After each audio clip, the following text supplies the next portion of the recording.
Hello दोस्तों, तो चलिए आगे रिमेनिंग पार्ट जो अपना बचा हुआ था माइक्रोबायोलॉजी वाला पोर्शन, मतलब कि उसको आज हम कंप्लीट कर लेते हैं। माइक्रोबायोलॉजी वाला पोर्शन मेरा बोलने का ये मतलब है, क्योंकि ये जो माइक्रो ऑर्गेनिज्म जो हमारे होते हैं उनके बारे में स्टडी करनी है। तो बेसिकली हमारे तीन दिया हुआ है। पहला है वायरस, दूसरा है वायरॉइड, तीसरा है प्रियॉन्स। इनकी स्टडी हमें करनी है, तो अभी हम बहुत ही बेहतरीन ढंग से इनके बारे में जानेंगे। तो प्लीज़ लास्ट तक बने रहिएगा, ये छोटा ही वीडियो होने वाला है और कुछ चीज़ें मैं पूछूंगा जिसको आप कमेंट करके बताएंगे तो आपकी तैयारी, और सच में देखिएगा नीट 24 होने तक आपका एग्ज़ाम में ये क्वेश्चन मिलते हैं या नहीं, कॉपी पेस्ट में लेंगे आप, मैं ये वादे के साथ कहता हूँ, क्योंकि आप एक स्टूडेंट, सेलेक्टेड स्टूडेंट से ही पढ़ रहे हैं। ऐसा कुछ नहीं है कि मैं ऐसे ही आके बनाने लगा। तो जैसा बायोलॉजिकल क्लासिफिकेशन के लास्ट पोर्शन में थोड़ा सा दिया हुआ है, तो ये हम जो पढ़ते हैं माइक्रो ऑर्गेनिज्म। पहली बात तो माइक्रो बायोलॉजी में माइक्रो ऑर्गेनिज्म वो होते हैं जिनको हम अपनी नंगी आंखों से देख नहीं सकते, अपनी आंखों से देखते नहीं हो, प्रेजेंट तो होते हैं, जैसे ये प्रेजेंट तो होते हैं बहुत माइन्यूट फॉर्म में, इन्हें हम अपनी नंगी आंखों से देख ही नहीं सकते हैं। तो इसके लिए हमें क्या करना पड़ता है, माइक्रोस्कोप की हेल्प लेनी पड़ती है। माइक्रोस्कोप की हेल्प से ही हम इन्हें देख पाते हैं, तो इसलिए इसको माइक्रोस्कोपिक बोला गया है। और ये एसेल्यूलर होते हैं, हम इन्हें इन्फेक्शियस लिविंग एजेंट कहते हैं, इन्फेक्शियस एजेंट कहते हैं। इन्हें क्या कहते हैं, इन्फेक्शियस पार्टिकल या एजेंट कहते हैं। ये क्या करते हैं, जैसे बाहर हुए वायरस, वायरॉइड, प्रियॉन्स जो बाहर हुए तो ऐसे ही प्रेजेंट रहेंगे, हमें दिखाई नहीं देंगे पर ऐसे ही किसी सरफेस पे प्रेजेंट रहेंगे। ये जैसे ये सरफेस हो गया तो इस पे ये ऐसे प्रेजेंट रहेंगे। लेकिन क्या होता है, जैसे ये हमारे अंदर किसी के बॉडी में चले जाते हैं, किसी एनिमल के, प्लांट के, उसके बाद उसका सेलुलर मेटाबॉलिज्म को हैक कर लेते हैं, उसके बाद वो अपना उस पर अपना नंबर ग्रो करने लगते हैं।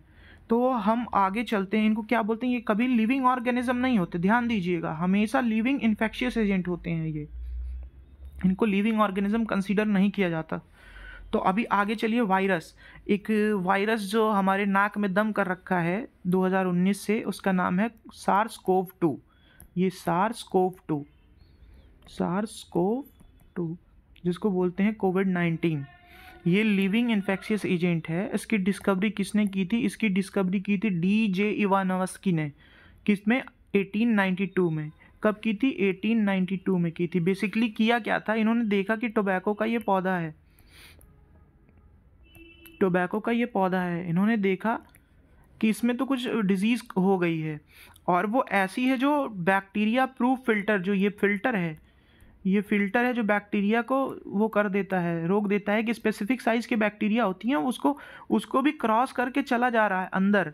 तो इन्होंने क्या किया, टोबैको प्लांट लिया, टोबैको प्लांट को एकदम पेस्ट बनाया, क्या किया, एक पेस्ट बनाया, इन्होंने पेस्ट बना लिया। जब पेस्ट बना लिया तो उसको क्या किया, उस पेस्ट को क्या किया, एक हेल्दी प्लांट में इन्फेक्ट कराया। हेल्दी प्लांट में जब इन्फेक्ट कराया तो देखा कि बैक्टीरिया प्रूफ फिल्टर लगाने के बाद, उस फिल्टर को लगाने के बाद भी वो एजेंट है जो वो क्रॉस कर जा रहा है। तो उन्होंने कहा ये कोई ऐसा एजेंट है जो बैक्टीरिया से छोटा है और ये बैक्टीरिया प्रूफ फिल्टर को पास आउट कर जा रहा है।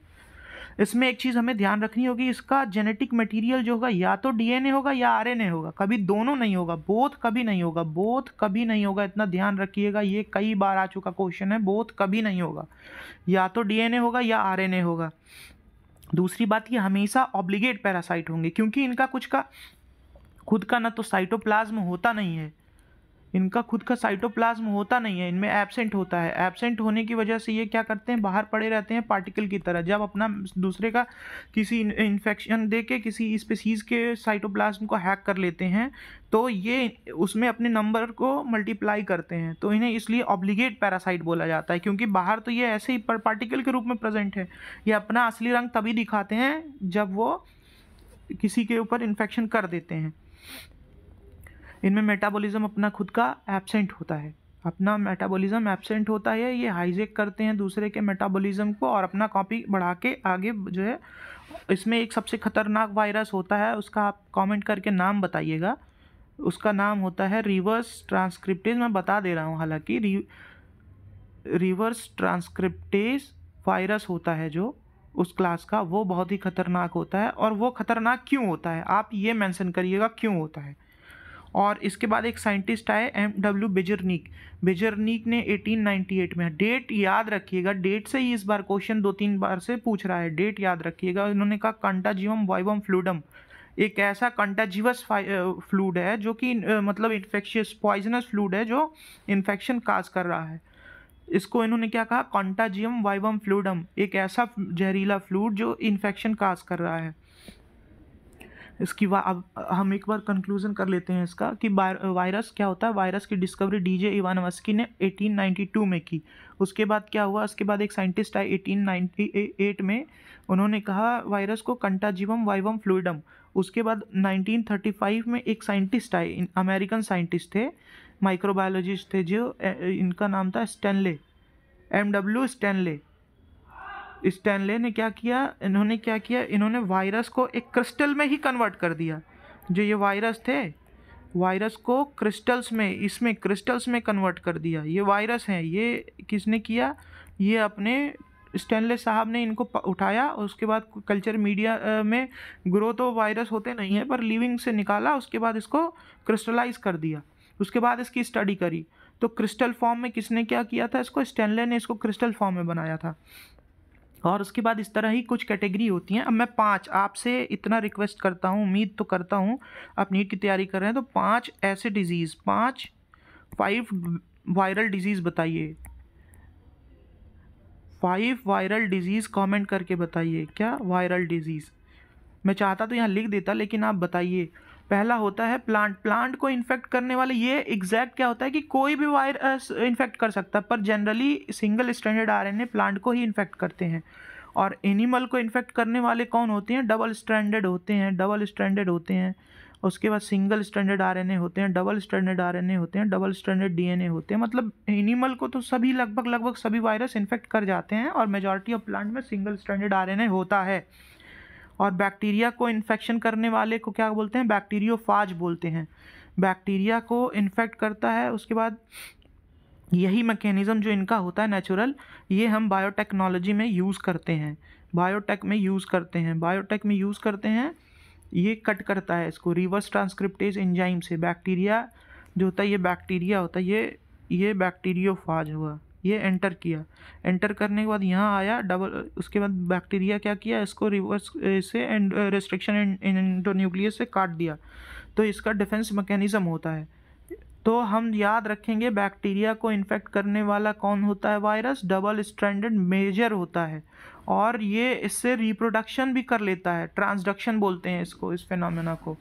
इसमें क्या करता है कि अपने जैसे ये क्या किया, इन्फेक्ट किया बैक्टीरियोफेज, इसमें अपना DNA छोड़ दिया इस बैक्टीरियल सेल में। अब इसमें इसने कॉपी बढ़ाई, फिर उसके बाद आगे एक इन्फेक्शन से दूसरे इन्फेक्शन में ऐसे ही चलता रहता है। अब दूसरा आ गया वायरॉइड। वायरॉइड क्या होता है, लो मॉलिक्यूलर वेट का क्या होता है, RNA पार्टिकल होता है, फ्री RNA पार्टिकल। जैसे ये RNA है, ये RNA एकदम फ्री होगा, ये नेक्ड होगा, इसमें कोई मतलब किसी साइटोप्लाज्म में मतलब न्यूक्लियोइड में कहीं नहीं प्रेजेंट होगा। ये डायरेक्ट होगा एकदम इन्वायरमेंट में ऐसे, और ये इन्फेक्शियस होगा। ये इसकी डिस्कवरी की थी 1971 में टीओ डाइनर साहब ने क्या किया था, वायरॉइड की डिस्कवरी करी थी। और उसके बाद इन्होंने क्या कहा था, ये होते ही सिंगल विदाउट एक्सेप्शन होते हैं, विदाउट एक्सेप्शन होते हैं, एक्सेप्शन इनका होता ही नहीं है। ये single stranded low molecular free infectious होते हैं, free infectious low molecular weight single stranded RNA होते हैं। 1971 में किसने डिस्कवर की थी, टीओ डाइनर साहब ने। ये कुछ बीमारियां काज करता है जिसको बोलते हैं PSTD, मैंने शॉर्ट में लिखा हुआ है, जिसका पूरा नाम होता है पोटैटो स्पिंडल ट्यूबर डिजीज। क्या करता है, ट्यूबर डिजीज। नेक्स्ट पढ़ते हैं प्रियॉन्स को आगे हम प्रियॉन्स को ही जो है आगे कंटिन्यू अप करते हैं। आगे प्रियॉन्स को देखते हैं। प्रियॉन्स क्या होता है, प्रियॉन्स बेसिकली होता ये है कि ये अपना एबनॉर्मली फोल्डेड प्रोटीन होता है। ये प्रोटीन ऐसा होता है, नेचर में पाया जाता है, क्या होता है, ओपन इन्वायरमेंट में पाया जाता है, ये किसी अंदर में नहीं पाया जाता। इन्वायरमेंट में ऐसा प्रोटीन होता है जो एबनॉर्मली फोल्ड हो जाता है ड्यू कोर्स ऑफ एवोल्यूशन में, और ये इन्फेक्शियस होता है, ये पैथोजेनिक नेचर का होता है। और न्यूरोलॉजिकल डिसऑर्डर मेनली अगर हमें इन्फेक्शन दिया या किसी एनिमल को दिया तो उसमें दिमागी बीमारियों को कॉज करता है। उसमें एक होता है BSC, BSC याद रख लीजिए, एक न्यूमोनिक से BSC इससे हो जाएगा बोवाइन स्पॉन्जिफॉर्म इंसेफेलोपैथी, BSC। हालांकि BSE है, लेकिन हम क्या करते हैं, BSC नॉर्मल एक डिग्री होती है जिसको BSC कर लेंगे तो वो भूलेगा नहीं। प्रियांश क्या करता है, प्रियांश BSC कर लेता है, प्रियांश क्या करता है, BSC कर लेता है, BSC प्रियांश BSC कर लेता है। तो उसमें जो है कैटल्स में उसी BSC को क्या बोलते हैं, मैड काउ डिजीज़। कैटल्स मतलब होते हैं बेसिकली, इसमें कैटल में हम गायों को बोलते हैं, रूमिनेंट एनिमल्स को बोलते हैं। किसको कैटल किसको बोलते हैं, रूमिनेंट्स को बोलते हैं, जो जुगाली करते हैं। उसमें क्या करता है, मैड काउ डिजीज़ कर देता है। अगर ह्यूमन में ही प्रियॉन्स का इन्फेक्शन हो गया, उस डिजीज़ को क्या बोलेंगे, CR जैकब डिजीज़। और पिछले लेक्चर में मैंने एक आपको बताया हुआ था लाइकेंस के बारे में। लाइकेंस क्या होते हैं आप बताइएगा, लाइकेंस कहाँ ग्रो नहीं करते हैं, लाइकेंस का ग्रोथ कहाँ नहीं होता है, कहाँ ग्रोथ नहीं होता है, कमेंट करके बताइएगा। और अगर सच में थोड़ा सा, अभी मैं इसको कंक्लूड कर देता हूँ। इसमें क्या क्या होता है, वायरस की डिस्कवरी किसने की थी, वायरस की डिस्कवरी की थी DJ इवानोव्स्की ने 1892 में। उसके बाद उसको कंटाजिवम वाइवम फ्लूइडम बोला था। बेजरनिक ने 1898 में, स्टैनले ने उसको क्रिस्टलाइज किया था 1935 में। उसके बाद क्या होता है, सिंगल स्ट्रैंडेड RNA जो होता है वो प्लांट्स में डिजीज काज करता है। Double standard single stranded RNA जो है और डबल स्टैंडर्ड DNA एनिमल को इन्फेक्ट करता है। बैक्टीरियोफाज जो होता है वो वायरस बैक्टीरियोफाज वो बैक्टीरिया को इन्फेक्ट करता है। बेसिकली क्या होता है, डबल स्टैंडर्ड DNA वाला वायरस होता है। 5 डिजीज़ आपको बतानी है वायरल डिजीज़। उसके बाद टियोडाइनर ने वायरॉइड को डिस्कवर किया था। इसमें क्या होता है, नेक्ड होता है, इसमें प्रोटीन कोट जो है एब्सेंट होता है, इसके ऊपर कुछ नहीं होता, ये ऐसे ही इन्वायरमेंट में डायरेक्ट प्रेजेंट होता है और ये इन्फेक्शन काज करता है। इसको बोलते हैं पोटैटो स्पिंडल ट्यूबर डिजीज़। टियोडाइनर ने इसको 1971 में डिस्कवर किया था। प्रयाउंस होते हैं, प्रयाउंस क्या करते हैं, एबनॉर्मली फोल्डेड प्रोटीन होते हैं। इस प्रोटीन में क्या करता है, ये प्रोटीन पैथोजेनिक नेचर का होता है और न्यूरोलॉजिकल डिजीज़ काज करता है। बेसिकली इसको क्या बोलते हैं, प्रियांस ने BSC किया तो BSC क्या होता है, बोवाइन स्पॉन्जियोफॉर्म इंसेफेलोपैथी। इसको क्या बोलते हैं, मैड काउ डिजीज़ बोलते हैं। ये कैटल्स में मैड काउ डिजीज़ काज करता है। क्या करता है, मैड काउ डिजीज़ काज करता है कैटल्स में। इसको ह्यूमंस में जब होता है इसको बोलते हैं CR जैकब डिजीज़। और आपसे मैंने पूछा था लाइकेन कहाँ ग्रो नहीं करता है। तो प्लीज़ चैनल को लाइक करें, शेयर करें, सब्सक्राइब करें और क्वेश्चंस को कमेंट करें। Thank you. और नीट के लिए मेहनत करते रहें, एक दिन ज़रूर सफल होंगे।